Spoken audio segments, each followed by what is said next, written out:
The last part of a program structure is the fault handling routine. When a fault occurs, the operator will need a process to acknowledge and clear the fault, and then to restart the machine.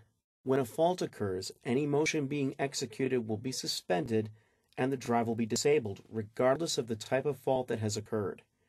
If there is no fault handling routine programmed, the program execution will end.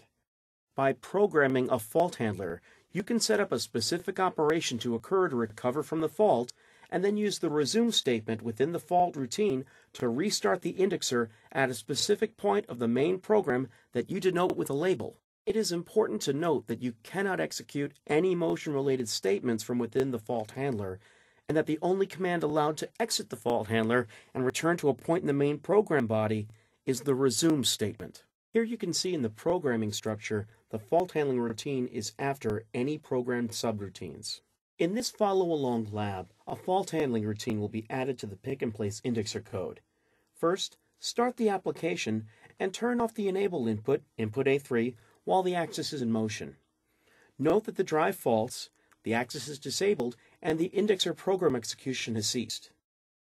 We will now add a fault handling routine that will turn off both output 1 and output 2, and then wait for an input signal transition to reset the drive.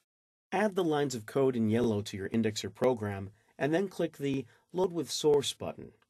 Click the Run button and note the drive behavior.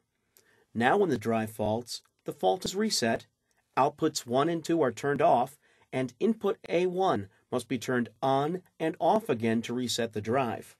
Input A1 is the top white push button on the test board.